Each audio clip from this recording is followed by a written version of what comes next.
Hello दोस्तों, welcome to crime tracker channel. दोस्तों, आज हम बात करने वाले हैं बॉलीवुड के सबसे लोकप्रिय हास्य अभिनेता राजपाल यादव के बारे में।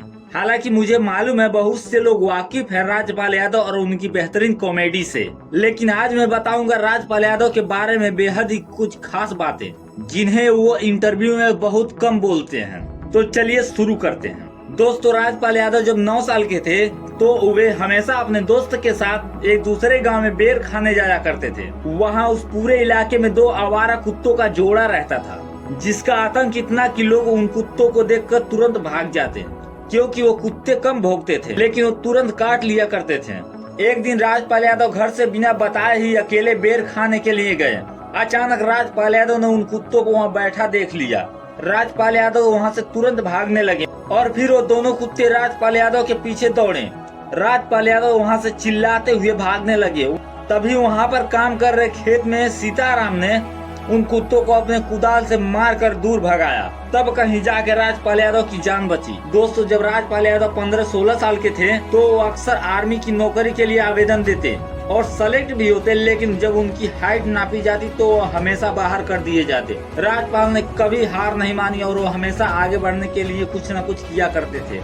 दोस्तों, राजपाल यादव जब 20 साल के थे तभी उनकी शादी उनके पिता ने करवा दी। हालांकि एक ही साल में उनकी पत्नी का देहांत हो गया, एक बच्ची को जन्म देते समय। दोस्तों, बच्ची तो बच गई लेकिन राजपाल यादव की पत्नी करुणा की मृत्यु हो गई। फिर 2003 में राजपाल यादव ने राधा से शादी की। दोस्तों, राजपाल यादव शाहजहांपुर में टेलरिंग इंजीनियर का भी नौकरी कर चुके हैं। वहाँ वो अक्सर रामलीला में अंगद का किरदार निभाया करते थे। एक बार राजपाल यादव ने मीडिया इंटरव्यू में बताया कि जब वो छोटे थे उनके गांव के ही कुछ बड़े लोगों ने उनके पिता के साथ मारपीट करने की कोशिश करने लगे। वहाँ मौजूद बहुत से लोगों ने मेरे पिताजी को कहा कि आप यहाँ से चले जाएं, आप अकेले हैं, इन लोगों की संख्या ज्यादा है। लेकिन मेरे पिता वहाँ से नहीं गए और उन्होंने इन लोगों से लड़ाई की और मेरे पिता जब घर लौटे तो खाना खाकर सब लोग सोने चले गए। उस रात मैं जग रहा था क्योंकि मेरे पिता को अंदर ही अंदर चोट लगी थी। आधी रात में करा रहे थे। तब मैं उनके पास गया और कहा, पिताजी आपको जब सब लोग बोल रहे थे कि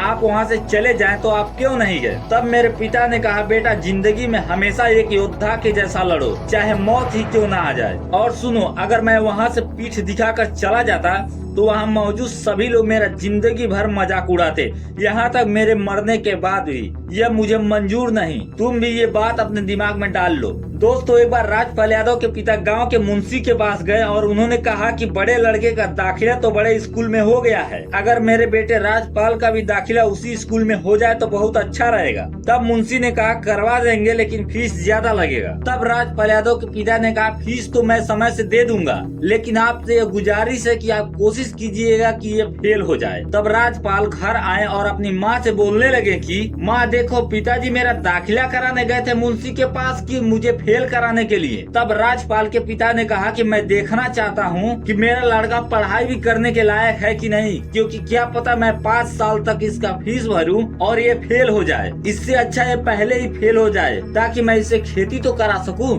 दोस्तों, राजपाल यादव जब छोटे थे तो स्कूल में 26 जनवरी के दिन सबके सामने कविता सुना रहे थे कि डर के मारे राजपाल की टांगे कांपने लगी, आवाज रोने जैसी लगने लगी। तब स्कूल के प्रधानाध्यापक ने उन्हें कहा, बहुत अच्छा कविता सुनाया और अपने पास बुलाकर एक रबड़ इनाम में दिया। तब राजपाल यादव बहुत खुश हुए। उन्होंने अपनी माँ से ये बात बताई। तभी वहाँ मौजूद उनके बड़े भाई ने कहा, कविता सुना के नहीं, रो करके इनाम लेके आया है। तब सब हंसने लगे। दोस्तों, आशा करता हूँ आपको राजपाल की ये सच्ची बातें आपको पसंद आई होंगी। अगर हमारी मेहनत आपको पसंद आई हो तो हमारे क्राइम ट्रैकर चैनल को लाइक करें, सब्सक्राइब करें। जय हिंद, वंदे मातरम।